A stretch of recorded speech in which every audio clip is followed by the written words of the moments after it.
life, right? So, Alex, you on the line? Yeah. Hi, thanks for waiting. I'd like to know if at some point you guys were Christians and then made a choice not to believe in that, or what's the deal? Okay, thanks. We can do. Sure. Yeah. I was. Rock, paper, scissors, who starts? I don't think it's a choice. I didn't make a choice. I don't think you choose what your beliefs are. I think your beliefs are the result of being convinced of the truth of something. I was raised primarily Southern Baptist, went to a bunch of different churches, usually Baptist. I was a Christian to varying degrees at different times in my life, from the age of 5 to, and I was more active as a teenager, both with church stuff and, with mission opportunities. I went in the Navy for about 8 years. After I got out of the Navy, I still believed, but I didn't go to church. I wasn't practicing, didn't have these beliefs. And then around 2000, 2001, I had a period where I wasn't working, but I had the money to sit at home and study stuff, and I had always felt that God had wanted me to preach, and I'd been maybe avoiding that call. So I began a kind of detailed study on my own to fulfill the obligations that I felt as a Christian, to be able to explain to other people why they should also believe. And I didn't just fail, I failed phenomenally as I actually began to investigate the issues, the arguments for the existence of God, the arguments for Christianity, the arguments from biblical prophecy, everything you can think of that most people would say is the reason why they are a theist or a Christian. When I investigated it honestly, with no preconceptions, I found that they all failed, that the objections of the skeptics and the atheists and the agnostics and by the way, the people from other religions. If you want to find out what's wrong with your religion, one of the best places you can go is to some other religion. Jews will tell you why Jesus is not the Messiah. That's just, you can't beat that. And over a period of a couple of years, I eventually had to acknowledge, not a choice in belief, but that I had been convinced that my previous beliefs were wrong, that I was mistaken. I was misled by bad information, by preconceptions and preferences, by overemphasizing feelings and the unexplained. Like, you're in church and you're singing a song and you get goosebumps. Well, so what? Once upon a time that was impactful. Now I realize I can get goosebumps from listening to secular music or watching secular movies, or for any number of reasons, that there's nothing real behind that. You're just sort of hitting your limbic system there. Yeah. Yeah. My experience was not quite as scholarly as yours, but again, I did have a Christian upbringing. My parents, to this day, they're devout Episcopalians now. But when that's like Christianity Light, though, isn't it?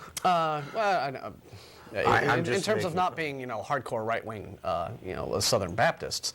And the Baptist church, again, like you, was the one that I was actually raised in.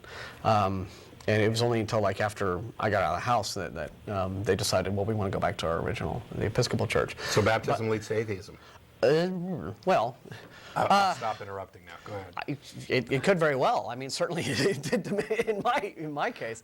A lot of believers that I talk to are really, really baffled when I tell them that I have nothing but incredibly pleasant experiences of being a youth in church and doing all the activities and all the fun stuff we used to do. When I was 14 in 8th grade, I went to a church camp that summer, and that was a blast. And I saw what, to this day, I think is the ultimate exercise in sort of, pastoral manipulation in terms of how to work an audience from the guy who was the guest pastor at that camp.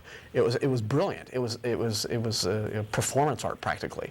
What this guy did, and we would do lock-ins in the rec room at the church. Overnight, you got to stay up all night, and that was all kinds of incredible fun when you're 13, 14 years old. Well, yeah, pizza and games. Yeah, so a lot of people, when they hear me describe that, they're, well, why did you then, become an atheist? Why did you give that all up? I said, well, first off, the fun you may have in sort of in a certain social environment has nothing to do with, what I decide is or is not true about there being a God and a Jesus and all these sorts of miracles and talking snakes and donkeys and whatever other kind of supernatural claims are being made by this belief system. Despite all of that, the great deal of fun that I would have as a kid. I've sort of crassly compared it to going to a strip club. You can have a lot of fun there, but the idea It's that not real. shape It's not is real. an illusion. Yeah, Believe me. it's not real. It's ultimately it came down to several factors, but a lot of it was a process.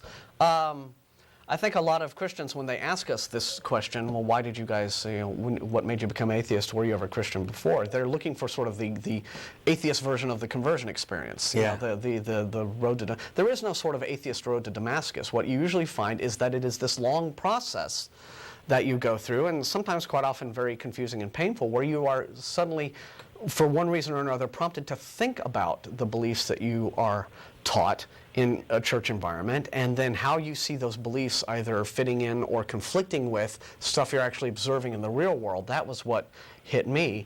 And a process of deciding that, well, no, the beliefs you've been raised in aren't really standing up to scrutiny. Yeah. And so that's kind of how, so there wasn't like this one defining moment. It was just, over time, I just said, yeah, they're all nice folks, and I enjoyed the lock-ins, but and the racquetball courts, but I just don't believe this God business. I'm sorry. I just don't believe in heaven and hell, and this whole notion of people who, if they're just not members of the club, being tortured for eternity. How can that possibly be fair or decent or right? What kind of? It can't possibly be a good, loving God that would do that. Would just consign you to this sort of thing simply because you weren't a member of His fan club, simply because you haven't done the altar walk. And the altar call and gone up and hit your... By the way, whose instructions on how to get to heaven are actually correct? Yeah, so it struck him. It kind of struck me that a really loving God would be more along the lines of just wanting to make sure you were okay. And don't be a dick, and you get to come up and join us. Yeah, it should be that simple. Yeah, it would have nothing to do with a certain club membership, but but it would just be more along the lines of if. But at the same time, just some sort of hell that you go to be, have your butt poked by demons for eternity just struck me as being, an incredibly petty thing for some all-powerful being to do. Yeah. It's like, me just spending my entire life just burning ants with a magnifying glass. I mean, I would think that... You'd eventually get bored. Yeah, it just, what gratification am I getting out of tormenting something that is entirely helpless in front of me anyway? So now we've both talked and given you the short version of long stories. Did you have another question? No, that was it. Okay. Well, thanks for calling, man. Appreciate it. Thanks, Alex. Okay. Yeah, that one actually, I've written it a number of times. My story of going from being, a Christian to an outspoken atheist. It's different for everyone. I've written it. I've talked about it on the show. It comes up quite a bit, both in email and on the show, and. Every time I tell it, I have some little memory from my past that comes back. And when you were talking about from, lock-ins and having fun, I didn't have any bad problems with the church or anything. Yeah. Matter of fact, my purpose, for those of you with Bibles who want to look it up, go look up 1 Peter 3:15. I've mentioned it about a bazillion times on the show. Where basically Paul gives the instructions to every Christian that you need to be ready at all times to provide the reason for the faith that you have. I was serious about that.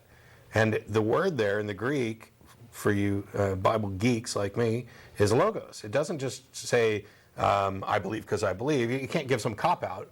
There's a logical, reasonable reason. Now, even I'm not saying, if you believe because God has specifically spoken to you, well, that's fine. That's a great, you are probably justified, but it doesn't justify it for anybody else because He didn't speak to me. Your personal revelation is just hearsay to me. And always the conflict that comes up is when I talk to Christians who either come to the blog or because that tends to be the majority now of my contact with Christians who want to discuss and argue these things with me. Although now I'm back on the show, I get to do it live again. Yes. But it's how do you, you say that you've had these divine experiences or this contact with God or that you have this knowledge of God, but how do you intend to communicate that to me? How can you help me distinguish your God as something that is real apart from something that just exists in your imagination? How do you propose to demonstrate that to me, that your God is a real thing, like the teapot or the cup flying around? How is it a real thing as opposed to something you may just be imagining? How can you now demonstrate that to me? I am in fact interested in why you believe, but I'm more interested in why you think anybody else should. Yeah. Why? Because on some level, and this is an oversimplification. Because if you're an apologist, you do want to convince But reality is what we all agree on. Yeah. on some level. I don't want to oversimplify it, but So yeah, you got to come with that. We got like 2 minutes left, Yeah, but